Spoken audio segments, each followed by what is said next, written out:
Welcome to our second video in our series on job costing. In this video, we're going to look at the recording of transactions related to materials. We will begin by briefly reviewing how our costs flow through the accounting records. We will then look at how we record transactions related to materials. We will also have a look at some of the key documents we use at this stage. Finally, we will briefly look at the different accounting policies for valuing inventories. Let us briefly remind ourselves how our costs flow through the accounts. First, we have our costs of direct materials, direct labor, and manufacturing overheads. Our direct materials are purchased and stored in the warehouse until we need them for production. All our costs are then transferred to production, where we record them in a work in progress account. Once the job is complete, we transfer the job out of work in progress and to finished goods, where it stays until the goods are sold. Once sold, we record the cost of the goods sold as an expense through our cost of sales account. We also recognize our sales and non-manufacturing overheads. Note that the material stores, work in progress, and finished goods are all assets that we record in our statement of financial position. Our sales, cost of sales, and non-manufacturing overheads are all recorded in our statement of profit or loss. In this video, we're going to specifically focus on our materials transactions.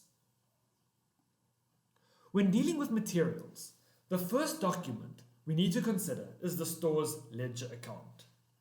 It is in this store's ledger that all the movements relating to our inventory are recorded. If we look at the basic example on screen, we first see some unique identifiers. Each item of inventory will have a unique material code and related description so that people know what it is.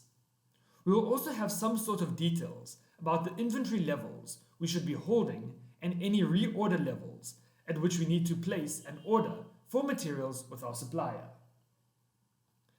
In the recording section, we have three different parts. The first part relates to our materials received. Notice that this will be referenced back to the goods received note. The second part then relates to materials issued to production. Notice that this will be referenced back to the materials requisition. It is important to have these references back to the source documents so that we can maintain an audit trail in the event of something going wrong. Finally, we have a section where a running balance is kept. As I have mentioned, each item of inventory will have a separate store's ledger account. These separate accounts will then be summarized in the general ledger through the store's ledger control account. So how does this whole process work? It will start with our warehouse manager noting that inventory is low. He will then place an order with the supplier.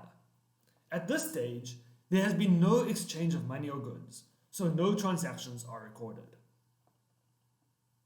Let us have a look at an example of a purchase order. A purchase order is a document sent by us to our supplier indicating that we wish to purchase something. As with any document, we have the top section which details information such as who the supplier is, who we are as the buyer. Here remember that the supplier needs to know who they are dealing with. It will also include details around the date and the sequential unique purchase order number. The next section then describes what we are ordering from the supplier. It provides a description of the goods, the quantity required, and the agreed price if we have a relationship with the supplier.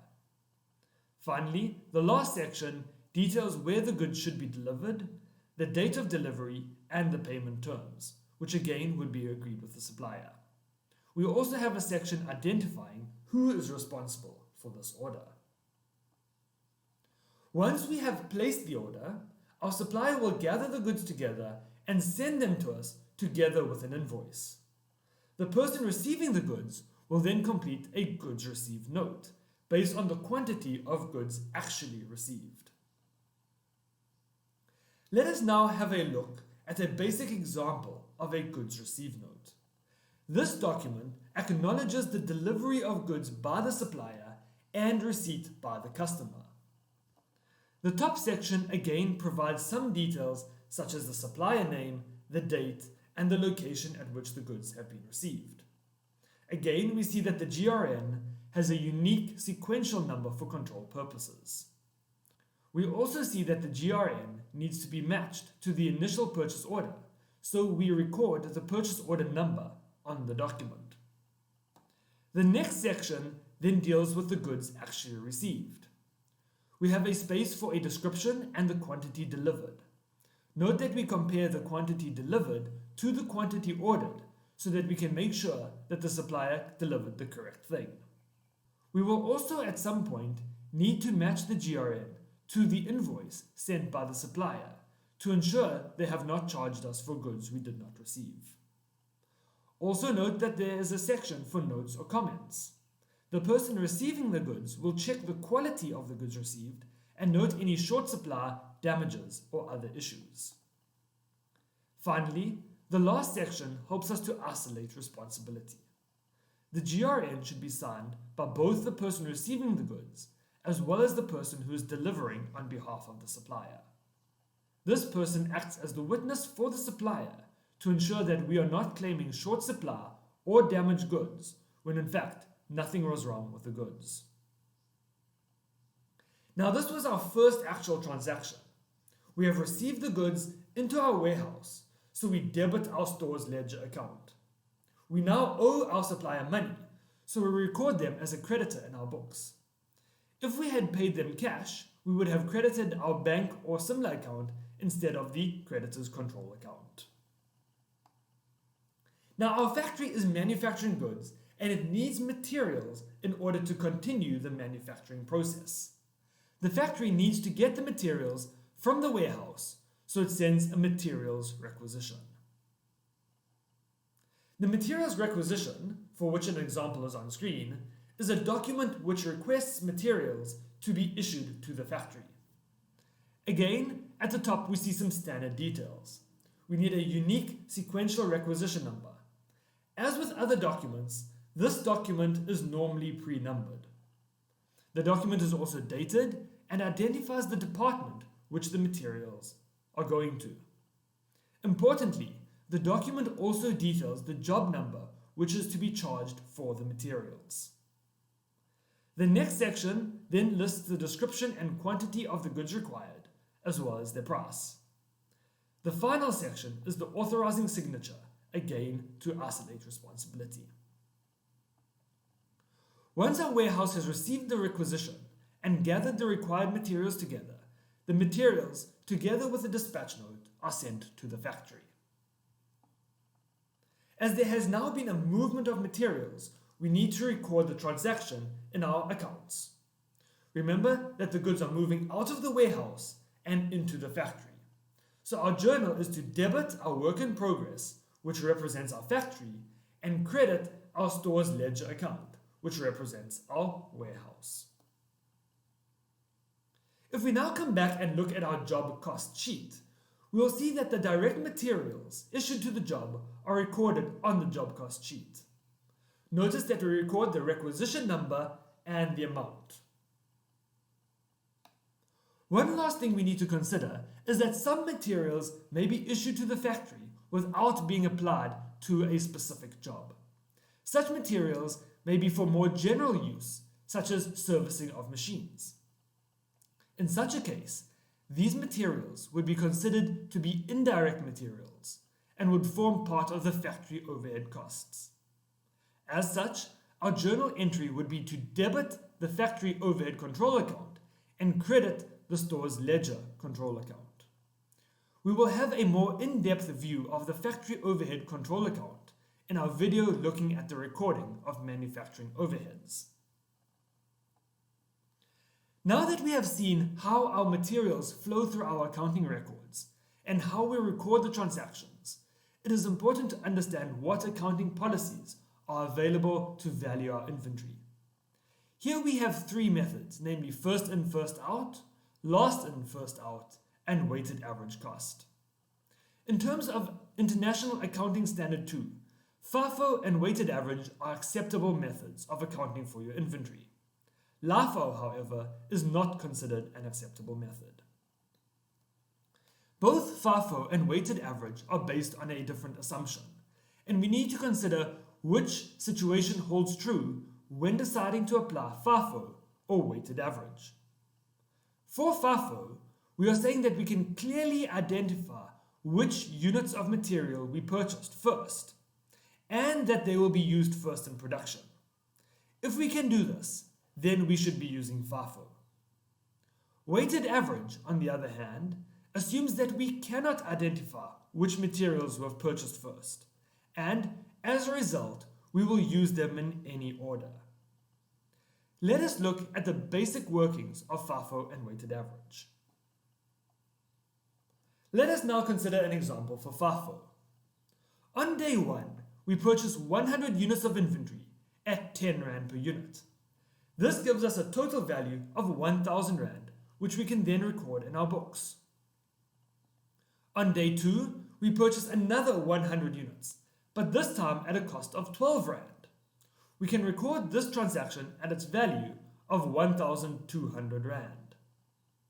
On day 3, we sell or issue to the factory 125 units. At what cost should we record this? Take a moment to think about it, and then we'll go through it together.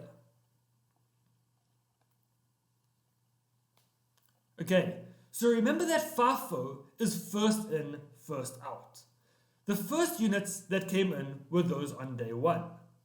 So we will use 100 units at 10 Rand. However, we have only accounted for 100 out of the 125 units. We still have 25 units outstanding. So we go to our next day.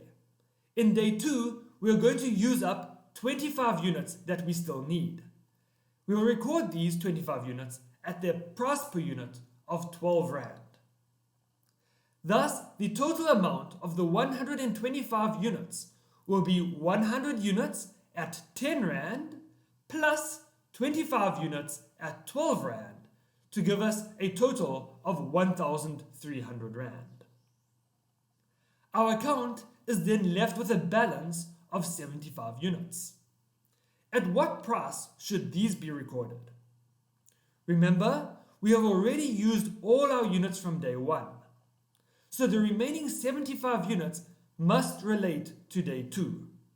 We will therefore record them at 12 Rand per unit for a total of 900 Rand. Now let us consider how this example would have differed had we been using the weighted average approach. The transactions on day 1 and day 2 would remain the same. On day 3, again we sell or issue to the factory 125 units. However, this time we can't say that we sold the units from day 1 first. Remember, our underlying assumption is that we simply don't know which units we sold or issued to the factory. Thus, we need to calculate the average cost per unit. Take a moment to do this on your own and see what you come up with. Okay, so to calculate the average cost, we can sum the value of all our inventory currently in stock. We take the 1,000 Rand from day 1 and add the 1,200 Rand from day 2 to get 2,200 Rand. This then needs to be divided by the total units in stock.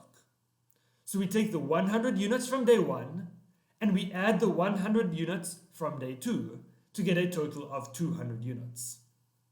To get the average, we then divide the 2,200 Rand by the 200 units to get 11 Rand per unit.